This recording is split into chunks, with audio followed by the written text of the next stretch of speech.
4월 12일 주일 우리에게 주시는 하나님의 말씀은 누가복음 24장 30절에서 32절까지의 말씀입니다. 거룩하신 하나님의 말씀을 제가 대표하여 봉독해 올리겠습니다. 그들과 함께 음식 잡수실 때 떡을 가지사 축사하시고 떼어 그들에게 주시니 그들의 눈이 밝아져 그인 줄 알아보더니 예수는 그들에게 보이지 아니하시는지라. 그들이 서로 말하되 길에서 우리에게 말씀하시고 우리에게 성경을 풀어주실 때 우리 속에서 마음이 뜨겁지 아니하더냐 하고. 아멘. 주님이 부활하신 그날 많은 일이 일어났는데요. 예수님이 부활하신 그 당일날 두 제자가 예루살렘에서 엠마오로 걸어가고 있었습니다. 예루살렘에서 엠마오까지 거리는 약 11km, 도보로 열심히 걸어도 한 3시간 이상 걸리는 험한 길이었습니다. 근데 그들의 여정 가운데 바로 옆에서 걸으시는 부활의 주님을 그들은 전혀 알아보지 못했어요. 사실 그들의 마음은 마음이 아니었습니다. 왜냐하면 십자가에 달리신 예수님 때문에 너무 마음이 아프기도 했지만 유대 잔당들이 예수님 십자가에 죽인 이후에 예수에 따르는 사람들을 잡아 죽이려고 하고 쫓아다니고 사냥하듯이 했기 때문에 아마 성서학자들도 마찬가지고 저도 동일하게 최대한 그 혼란이 일어나고 있는 예루살렘으로부터 떨어지려고 했었을 것입니다. 그러니 11km 떨어진 엠마오 마을로 이동했죠. 17절에 보면 그 마음이 제대로 나오는데 예수님 처음 말을 걸었을 때의 이야기입니다. 예수께서 이르시되 너희가 길 가면서 서로 주고받고 하는 이야기가 무엇이냐 하시니 그 두 사람이 슬픈 빛을 띠고 스쿼트로포스 머물러 서더라. 이 스쿼트로포스라는 말을 쉽게 설명하면 감정을 막 드러내는 표정이라기보다는 엄청난 고통과 절망으로 좀 넋이 나가 있는 표정을 표현할 때 쓰는 헬라어입니다. 우리가 장례식이나 큰 재난 상황에서 인터뷰하는 사람들 얼굴을 보면 알 수 있죠. 즉 충격받아서 표정이 무섭게 굳어져 있고 움직이지 않는 상태를 말하는 거예요. 제자들이 그랬다는 겁니다. 요즘 교회 말고요. 교회 밖에서 살아가는 우리 신앙인들의 모습을 한번 생각해 보게 됩니다. 우리가 성경을 읽고 예배를 드리고 주님이 내 곁에 이렇게 계시다는 신앙의 교리는 잘 알고 있지만 정작 우리의 삶의 현장에서 어떤 어려움을 닥치거나 겪을 때 부활하신 주님이 내 곁에 살아계신 주로 실제하지 않고 다가오지 않는 경우가 많습니다. 그러니까 목사님 말씀들 다 그런가 보다 했는데 다가오지 않을 때가 참 많다는 거예요. 주님이 내 곁에 부활하시고 내 곁에 계시다는 임재에 대한 환희와 기쁨보다는 이 기쁨의 50일에 세상의 염려와 걱정과 슬픔 때문에 슬픔빛을 띠고 스쿼트로포스 거기에 사로잡혀서 여전히 내 곁에 계신 주님을 알아보지 못하는 분들이 계시지 않나 생각합니다. 이 신앙인의 슬픔빛의 이유는 무엇일까? 원인은 무엇일까? 성경 본문은 아주 정확하게 핀포인트를 찍어서 얘기합니다. 성령 충만하지 않아서이다. 우울함의 원인이 뭐냐? 성령 충만하지 않아서이다. 교회 나오는데 감동이 없고 성찬식을 하는데 눈물이 쏟아지지 않는 이유가 뭐냐? 성령 충만하지 않아서이다. 교회 나오는 것이 의무적으로 느껴지는 이유가 뭐냐? 성령 충만하지 않아서이다.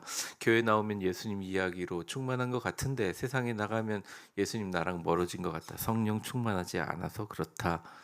성경 본문은 오늘 우리에게 이야기하고 있습니다. 성령님은 우리의 눈을 여실 뿐만 아니라 우리의 마음을 불타오르게 하시는 분입니다. 그리고 내 곁에 계신 주님을 경험하게 만들어요. 오늘 부활하신 주님은 성령을 통하여 말씀을 불타오르게 한다라는 제목으로 차가운 영안을 열어 부활하신 주님을 보게 하실 뿐만 아니라 그 제자들을 변화시켜서 부활의 증인으로 가슴을 불태우신 성령님에 대한 말씀 하려고 합니다.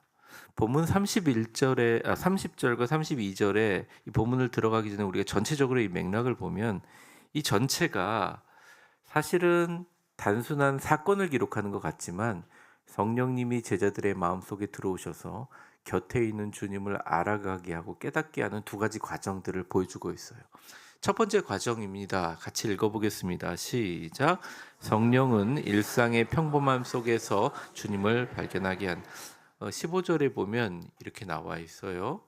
그들이 서로 이야기하면 문의할 때 뭐 동행하시나 하면서 빨간 글씨만 읽어볼까요? 시작. 그들의 눈이 가리어져. 네, 그들의 눈이 가리어져서. 이게 그들의 눈이 자기 스스로 눈을 감거나 눈을 덮은 게 아니라 누군가에 의해서 수동태적으로 붙들려 있다는 거죠. 헬라어 에크라툰토라는 말은 그들의 눈이 붙들려 있다. 여러분 남자들이 잘 못 찾지 않습니까? 저희 사모가 가끔 저 뭘 못 찾는다고 할 때 되게 속상합니다. 나이도 먹은 것 같고 되게 속상해요. 아니 거기를 봐. 근데 평소에 뭐 주방 기구 그다음에 반찬이 어디 있는지를 알지 못하는 저로서는 찾기가 되게 어렵습니다. 그리고 저는 좀 쉴 때도 이렇게 자꾸 이걸 어떻게 설교에다 생각할까? 막 이렇게 생각하는 버릇이 있어서 결국 길을 잘 못 찾을 때가 많습니다. 아니, 그렇습니다. 제가 좀 길치입니다. 아주 심각한 길치예요. 이게 에크라툰토라는 말이 이제 눈을 가리다라는 말보다 뭐에 붙들려 있다는 말에 가깝습니다. 우리가 사실 보지 못하는 것은 뭔가에 다른 거에 사로잡혀서 보지 못하는 경우가 많죠. 근데 이 경우는 하나님의 섭리적인 손길에 의해서 보지 못하게 하나님이 만드신 수동태라는 거예요. 물론 우리가 영적으로 있지 못해서 주님을 못 본 경우도 많습니다. 그런데 주님이 가끔 우리에게 큰 깨달음을 주기 위해서 엠마오에 내려주세요. 엠마오에 가는 두 제자들처럼 놀라운 것을 보여주시기 위해서 우리의 눈을 붙들어 매시는 하나님의 뜻이 있어요. 그래서 항상 그렇게 붙들어 매실 때는 우리가 영안이 열리는 순간 우리 인생의 어떤 나가는 좌표를 완전히 바꾸는 놀라운 일들이 일어납니다. 혹시 지금 눈이 어두워져 있고 주님과 가까이 하지 못한다고 절망하고 너무 낙심하지 마시고 조금 가벼운 마음으로 성령님 나에게 바람을 불어달라고 조금 더 힘을 빼시는 게 더 중요하다는 거예요. 제자들도 그랬다는 것입니다. 왜냐하면 제자들이 예수님이 제자들하고 같이 걸으면서 옆에 계신 것뿐만 아니라 성경에 대해서 강론을 하셨거든요. 그때도 예수님인지 알아보지 못했다라는 거죠. 근데 놀라운 일은 그들이 예수님과 밥 먹을 때 알아봅니다. 완전히 눈이 밝아집니다. 추정 가능한 생각들 왜 이렇게 가능할까요? 30절에 보면 그 해답과 힌트가 좀 나와 있는데 빨간 글씨만 보겠습니다. 시작. 가지사 축복하시고 떼어 그들에게 몰랐다가 사실은 제자들이 독촉했어요. 가지 마세요.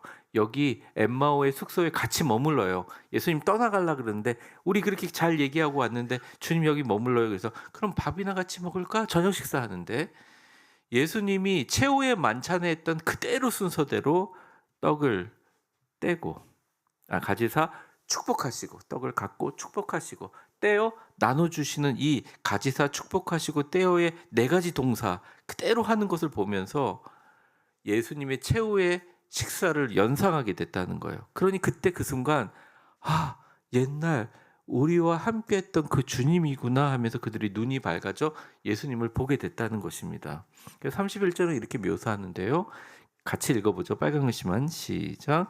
그들의 눈이 밝아져 그인 줄 눈이 갑자기 밝아졌다는 것입니다.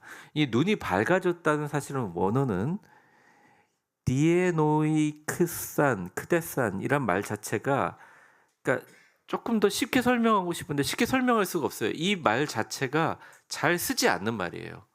그리고 이 단어는 당시에 로마 치하에 그리고 그런 어떤 중간기 이후에 헬라어를 쓰는 백성들 그 화면 올려주세요. 그 백성들에게 셉투아진타라고 해서 70인의 사람이 번역을 한 히브리어인 구약 성경을 신약적인 용어인 헬라어로 바꾼데 그때 창세기 3장 7절에 아담과 하와가 선악과를 먹은 후 눈이 밝아졌다라는 단어를 쓸 때 같은 어근을 써요.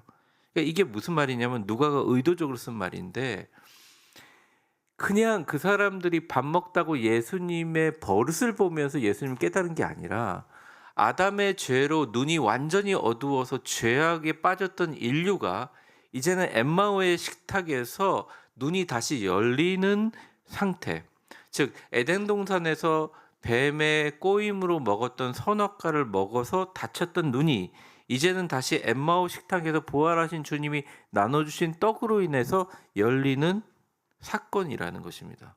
그래서 이 사건은 단순히 어떤 사건적인 역사적 팩트가 아니라, 히스토리컬 팩트가 아니라 철저하게 영적으로 디자인된 거예요.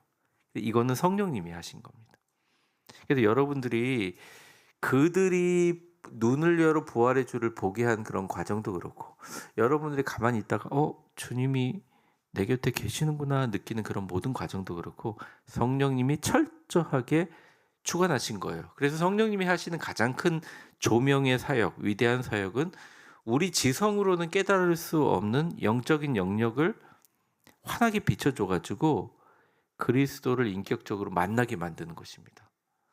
사실 우리 예배 드릴 때 옆에 옆자리에 앉아있지 예수님이 안 계시잖아요.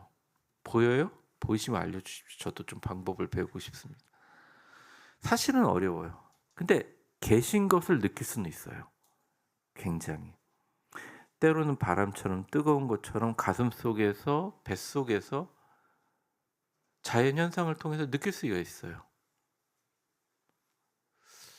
신기한 일들이 자꾸 일어나는 게, 진짜 어떤 생각에 빠져서 정신없이 이렇게 다니는데 진짜 미친 차가 확 지나가면서 이런 양복을 탁 스칠 때가 있었어요. 그냥 그런 순간들이 좀 있지만 순간적으로 제가 한번 부딪혔으면 아마 멀리 날아가 있지 않나 이런 생각을 합니다. 그때 이제 주님이 내 곁에 계셨구나. 너무나 당연하게 느끼는 순간이지만 성령님이 우리 곁에서 자꾸 내가 있다라는 것을 드러내게 하는 순간이 있는데, 성령님의 아주 독특한 역사이고 중요한 사역입니다. 근데 되게 중요한 것은 부활하신 주님이 교회나 신령한 장소가 아니라 밥 먹는 식탁에서 자신을 드러냈다는 거예요. 되게 의미가 있습니다. 이 부활하신 주님은 우리 교회 안에서 물론 우리가 기도하면서 말씀 들으면서 은혜 받아서 만날 수 있겠지만, 주님이 좀 선호하는 것이 떡을 떼는 아주 평범한 일상의 삶 속에서 자기의 임재를 나타내기를 주님이 좋아하세요. 그래서 성령의 임재를 구하는 기도는 꼭 목회자가 할 필요도 없고 여러분 스스로 빈도수를 좀 높여서 성령님 내 곁에 계신 주님을 보게 해주세요 기도하는 순간 여러분의 마음속에 지식적으로 인식적으로 증명할 수는 없어도 주님이 계심을 느끼게 해주십니다. 그래서 우리의 일상들, 여기 교회 밖에 나가서 우리가 여러분들 월요일부터 살아가는데, 이것은 정말 거룩한 교회를 떠난 속된 장소가 아니라 주님을 만나기에 최적의 장소라는 거예요. 외로울 때 혼자 길을 걷고 있는데 성령님께 기도합니다. 성령님 내 곁에서 동행하시는 주님 보기 원합니다. 곁에 있는 걸 느끼게 해주세요. 슬프고 억울한 일을 당하고 내 마음이 답답할 때 성령님 나를 위해서 기도하시는 주님을 보게 해주세요. 우리 기도할 수 있습니다. 두려운 일을 당할 때 성령님 나를 붙드시고 지키시는 그분의 손을 보게 해주세요 라고 기도하면 어느 순간 주님이 여러분 곁에 계신다는 거예요. 이게 신비스러운 일이 아니라 성경에 나와 있는 모든 위인들, 특별히 신약시대에 사도행전에 등장하는 모든 하나님의 사람들은 이러한 것들을 마치 일상에 그냥 아주 당연한 것처럼 여기면서 동행하며 살아갔다는 거예요. 그래서 여러분 한번 저를 따라해 보십시오. 성령님, 내 눈을 열어 주님을 보게 하여 주옵소서. 네, 이 기도를 하루에 10번이 아니라 100번 정도 반복해야 합니다. 인식의 장벽이 무너지고 여러분이 늘 보던 성경 구절, 늘 보던 지나가는 집 주변의 환경, 여러분이 늘 겪던 지루한 일상에 만나는 사람들 통해서 하나님의 영광이 가득한 지성소에 성령님의 임재하심을 보게 돼요. 만약에 이거를 특정한 어떤 교주나 목회자나 아니면 영적으로 뛰어난 사람들로 규정한다면 그것은 이단에 가깝습니다. 저는 그렇게 생각합니다. 왜냐하면 성령님이 임하는 순간 우리 삶 속에 전혀 깨닫지 못, 설명할 수가 없어요. 논리적으로 증명할 수 없어요. 하지만 역사하신다는 것입니다.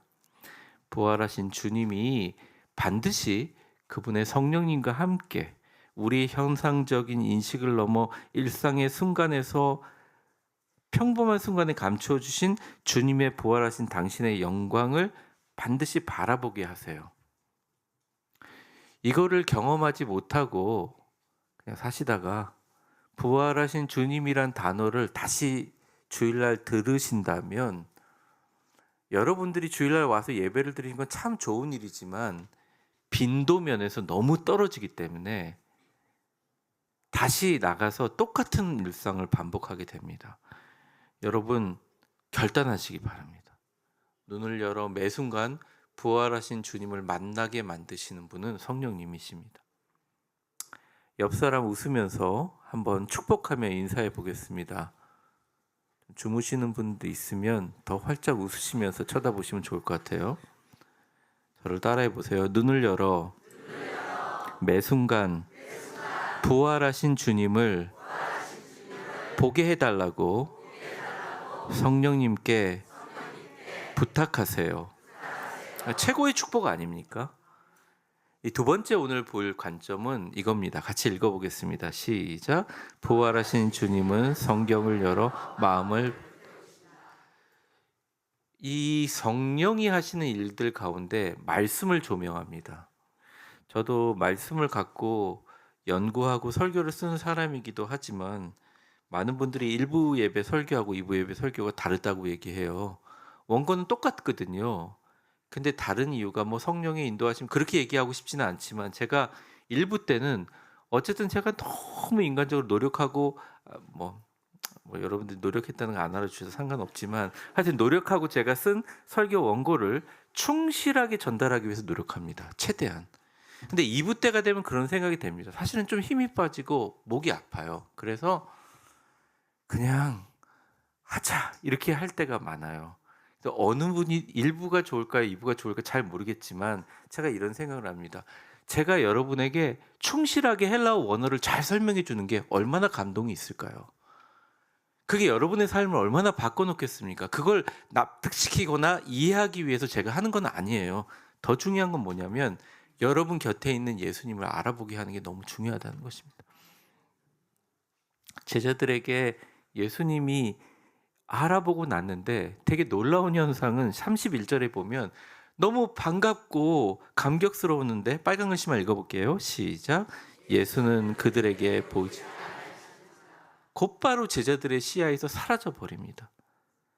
그들이 그 사라진 자리에서 예수님이 없으니까 맞아 그 예수님이었어 라고 회상하는 장면이 32절에 나와요.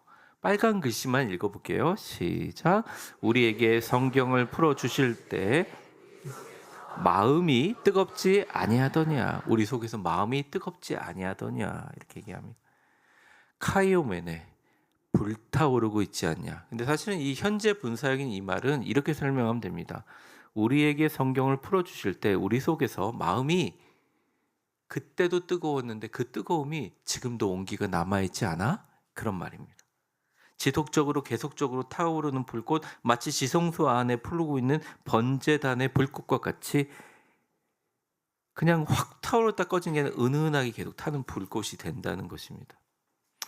제가 이게 성령 충만함으로 예배를 드리신 분들하고 그냥 예배 때 와서 목사님의 말씀을 통해 위로받아야지 하는 분들하고 좀 설교를 들을 때 그 즉시는 다르지 않는데 그 이후에 조금 달라요. 왜냐하면 이 잔불이 오래 가요.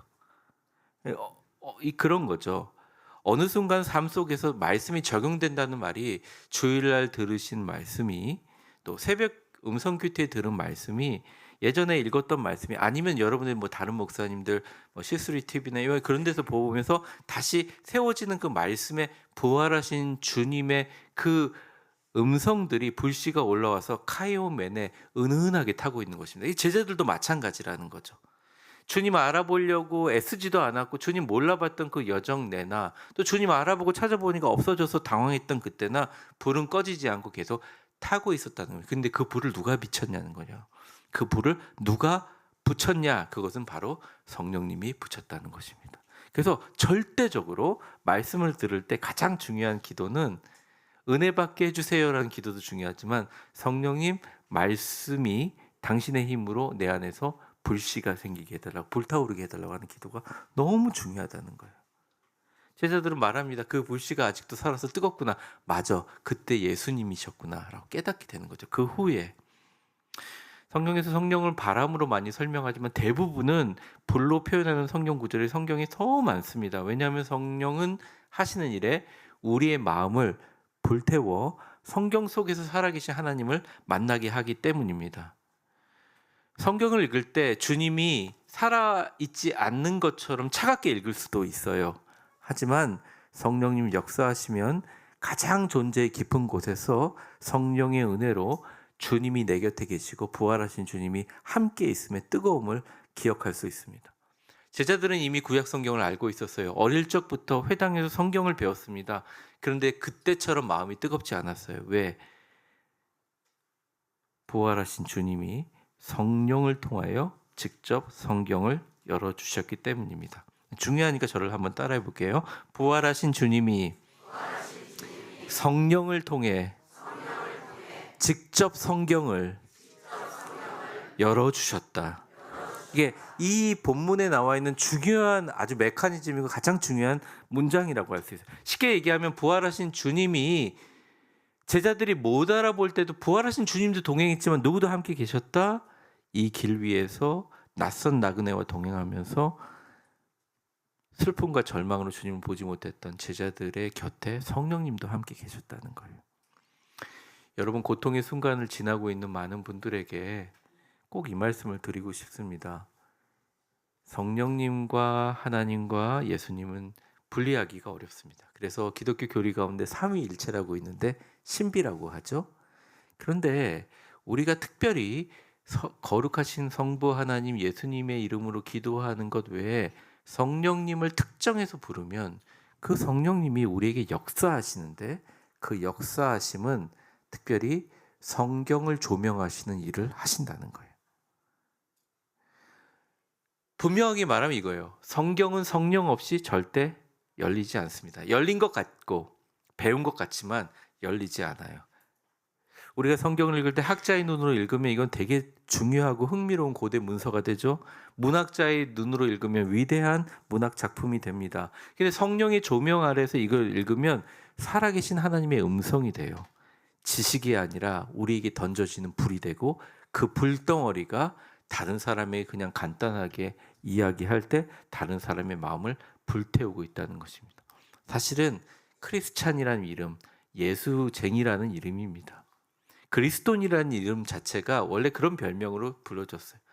성령 충만하여 베드로가 설교할 때 3,000명의 사람들이 제자가 되는 그 현장에서 회개하라 그럴 때 각 나라 말로 막 방언할 때 사람들이 저 미친 거 술 취한 사람 아니냐라고 얘기할 때 불렀던 지칭들이 사실은 예수쟁이라는 말입니다. 기본적으로 크리스찬의 마음속엔 불이 있어야 돼요. 저도 막 부흥사처럼 소리 막 긁어가면서, 안 긁어도 제 목소리 요즘 긁어지는데 긁어가면서 막 불불불 하면서 불 받아라 그러면 막 쓰러뜨리고 그런 거 막 제가 싫어하는 이유가 뭐냐면 그 불이 필요한 게 아니라 불은 우리 안에서 원래 타고 있는 거예요. 목사님 전도하기 싫어요 그렇게 얘기하시는 분은 없으시죠. 근데 제가 죄송합니다. 요 끝나고 전부 다 우리 전도지 들고 띠두르고 전도하고 가겠습니다. 그러면 얼굴이 다 변해요. 제 바쁜 일이 막 생각나고 여러 가지 슬픈 생각들이 막 생각납니다. 왜 그러냐면 전도를 사역으로 보기 때문입니다. 그렇습니다. 근데요, 마음속에 불덩어리가 있는 사람들은 가만히 옆에 있어도 좀 뜨거워요. 뭐에 사로잡혀 있는 사람은 뜨겁습니다. 성령이 불이다. 근데 질문이 이겁니다. 지금 여러분에게 이 말씀이 불이 되십니까? 여러분은 성령 충만하십니까? 마틴 로이드 존스 목사님이 생전에 너무 안타까워서 청중들에게 이런 말을 한 적이 있는데요. 우리 같이 한번 읽어볼까요? 시작. 성경이 여러분에게, 크게 좀 같이 읽어봐요. 시작. 왜 성경이 여러분에게 죽어 있습니까? 왜 읽어도 차갑습니까? 성령의 조명을 구하지 않기 때문에. 성령을 구하십시오. 그러면 이 책이 그러니까 요즘 신앙인들이 보면 잘못된 건 아니지만 신앙 체험을 꼭 성경 밖에서 찾으려는 경향이 있습니다. 더 자극적인 예배 형식, 더 감동적인 간증, 더 화려한 프로그램. 물론 이런 것들이 나쁜 거는 아니에요.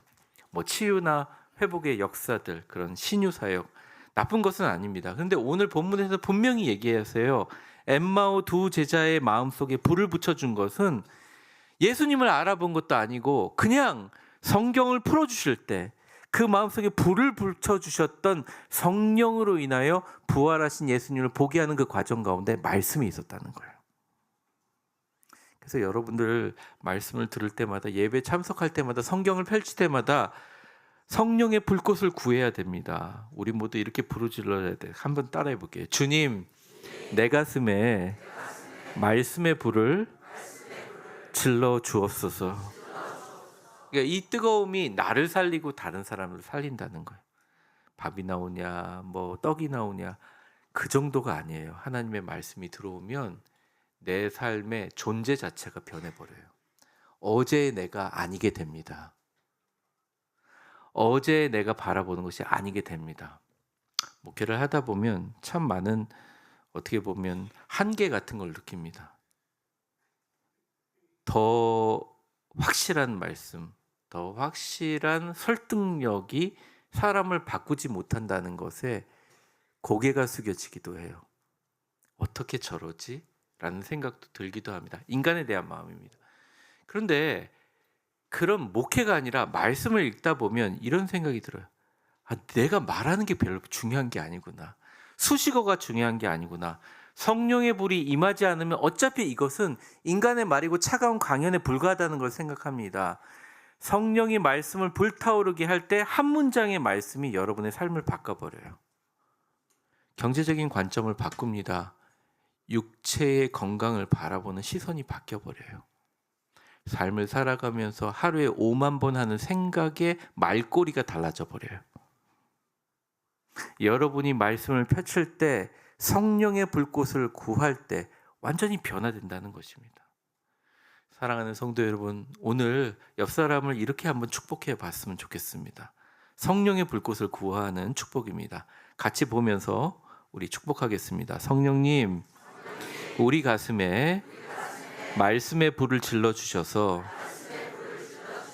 지금도 내 곁에서 일하고 계신 부활하신 주를 보게 하옵소서. 말씀의 결론을 좀 맺겠는데요. 그들이 뜨거워진 채로 가만히 있지 않았어요. 33절을 보면 빨간 글씨 읽겠습니다. 시작. 곧 그때로 일어나 예루살렘 돌아갔어요. 그 늦은 시간에 맹수들과 강도의 위협을 잊고 11km 3시간 이상 되는 거리를 돌아갔습니다. 늦은 밤 칠흑 같은 어둠 속에서. 왜냐? 저녁 먹다가 예수님 사라졌거든요. 그들의 마음이 뜨거워졌습니다. 말씀이 불타오르기 때문입니다. 부활하신 주님을 만났기 때문에. 처음에는 예루살렘을 등지고 엠마오로 도망하던 그 발걸음이 이제는 예루살렘을 향해서 힘차게 걸어가는 발걸음이 됐다는 거예요. 절망에서 시작해서 소망으로 마무리되었다. 살기 위해서 했던 도주의 행각이 죽기 위해 걸어가는 선교의 발걸음이 되었다는 것입니다. 그리고 그들이 딱 처음에 만난 사람들에게 34절처럼 이야기하셨습니다. 주께서 과연 살아나시고 시몬에게 보이셨다 하는지라. 그들이 만나는 모든 사람에게 부활하신 예수님의 부활 소식을 전했어요. 여러분 생각해 봅시다. 내가 지금 살면서 하루에 단 2-3번도 부활하신 주님이 내 곁에 계시다는 걸 느끼지도 못하고, 일주일에 한 번 교회에 와서 주님이 주시는 말씀을 듣고서 그렇구나라고 깨닫고 나가면서 잊어버리면서 살면서, 그렇게 하면서 내가 마음속에 목사님 나가서 전도합시다, 이 고문이죠. 내가 못 느끼는데 어떻게 얘기를 하냐고 거짓말할 수 없잖아요. 근데 여러분, 아이들을 위해서 기도하다가 부활하신 주님을 만났어요. 전혀 해결하지 않을 것 같은 문제인데 새벽에 와서 그 문제 갖고 기도하는데 만나는 사람이 얼굴이 완전 변해 있고 상황이 바뀌어져 있는 거예요. 그리고 정신을 바짝 차리다 보니 주님이 나와 함께 계셨구나 느끼는 거예요. 자녀의 문제든 정신적인 문제든 육체적인 문제든 상관없어요. 이런 것들을 경험한 사람들에게 가서 여러분이 경험하신 부활하신 주님을 얘기하세요. 그러면 당연히 얘기할 거 아닙니까? 부활하신 주님은 지금도 살아계셔서 당신 곁에, 이게 전도고 선교라는 것이죠. 어쩌면 말씀을 정리하겠습니다. 인생길을 뚜벅뚜벅 실패를 껴안고 절망을 껴안고 또 여러 가지 피곤함을 껴안고 걸어가는 엠마오의, 여러분만의 엠마오의 길을 어쩌면 우리도 걷고 있다고 생각합니다. 그런데 보면 오늘 본문처럼 주님이 같이 동행하고 계세요. 다만 우리의 눈이 가려져 있고 우리 마음이 식었기 때문에 모르고 있을 뿐이지 지금도 그분은 여러분 곁에 계십니다. 말씀 준비하기 위해서 여기 제가 앉아 있는데 제가 어떻게 여러분들에 설명할 수는 없지만 논리적으로 증명할 수는 없지만 딱 강단 들어오기 전 한 2, 3분 정도 눈을 감고 있으면 주님이 저와 함께 계신다고 확신을 주세요. 너무 감사한 거죠. 여러분 곁에도 주님이 지금 계시고 역사하시고 계신. 축복합니다. 매 순간 성령님께서 여러분의 눈을 여시고 여러분의 가슴에 말씀의 불꽃을 불태우시기를 주의 이름으로 축원합니다. 진짜 교회는 여기가 아니에요. 밖으로 나가는 순간부터 시작돼요. 여러분이 슬픈 마음으로 엠마오 가는 식으로 내일부터 직장 생활이구나 나가거나 아니면 내 뜻대로 주님 잊어버리고 해보자 이게 아니라 이제는 가슴에 말씀의 불을 품고 예루살렘으로 달려가는 부활의 증인이라는 거예요. 잘 되십시오. 부자가 되세요. 저는 부자 됐으면 좋겠습니다. 목사님 부를 옹호하십니까? 네, 옹호합니다. 잘 살았으면 좋겠어요. 우리 성도님들. 물질 때문에 힘들지 않은, 겪어보지 않은 분. 건강하셨으면 좋겠어요. 목사님 나이가 들어서 내 관리해서 되는 건강도 있지만 나이 들면 아프시죠. 근데 건강하셨으면 좋겠어요. 행복하셨으면 좋겠어요. 그냥 매번 만나는 이 사람들과 이 가운데 저 사람 뭐가 좋아서 저기 실실 쪼개고 있지 하는 식으로 느껴지게 행복하게 살으셨으면 좋겠습니다. 이유는 뭐냐? 그래야 그 사람 얼굴을 통해서 부활하신 주님을 전할 수 있기 때문에, 그래야 그 사람의 말이 먹혀 들어가기 때문에. 그렇습니다. 우리가 살고자 하는 모든 목적은 주님 살아나셨습니다. 말씀이 내 안에 타오르고 있습니다. 그 증언하라고 우리 생명 주신 거예요. 우리의 미래를 열어주신 겁니다.